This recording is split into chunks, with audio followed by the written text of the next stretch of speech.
never forget, it was in July. And I knew D.C., but boy, Quantico was a lot different in D.C., and it was hot. Oof. It was in July I went down there. So it was for 4 months. And we only had 16 people in our class.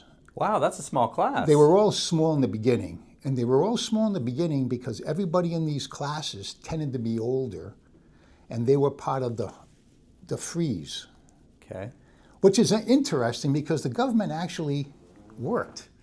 It actually had your application, and they saved it, and they called all the candidates to see where they are in their life. Do you want to continue this process, or can we eliminate you from the pool? How long, let me ask you this, how long did you initially put your application? About 4 years. Okay, so it was 4 years. So not 10 years, but it was still a significant amount of time. Yeah, and I was getting concerned about, because at that time, well, they just increased the age limit. Yes. It used to be 35. Yeah. And if that was the case, I would have missed it. They moved it to 37. I don't know what it is now. Yeah. And I was at 36. So tell me about that. So first of all, you're in a class with maybe a little bit older people. Yeah. But how is it? I mean, you're not 21 years old, and I'm not saying you're an old man at that point going through, but how is it going through? You've had all this life experience, you're working on Wall Street, and I know they're running a militaristic academy. Yeah. How is it?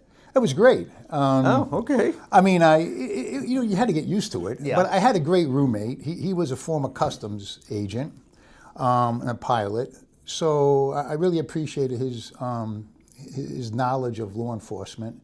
So he was the oldest, and I think I was second oldest. But I was number 2 in the fastest. Anyway, as far as runs.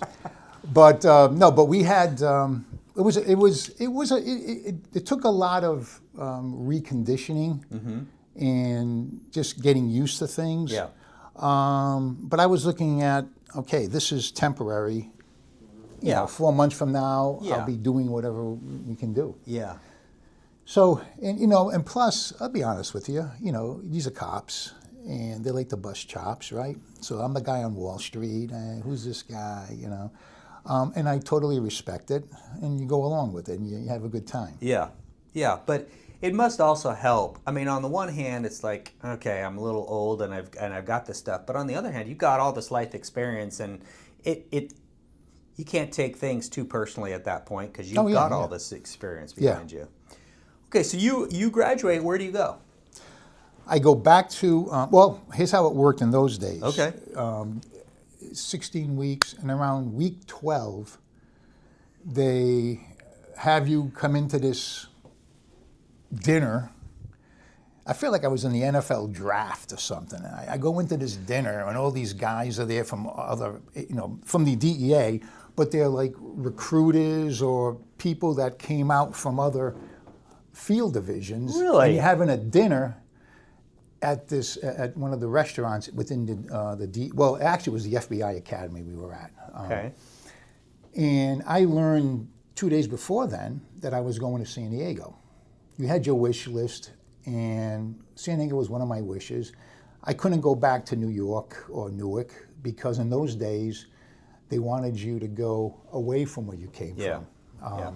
So what ended up happening was I ended up getting this trip, not trip, but I got posted in San Diego. And so I met the person from San Diego who was going to be my field training agent, my FTA. And we ended up hitting it off.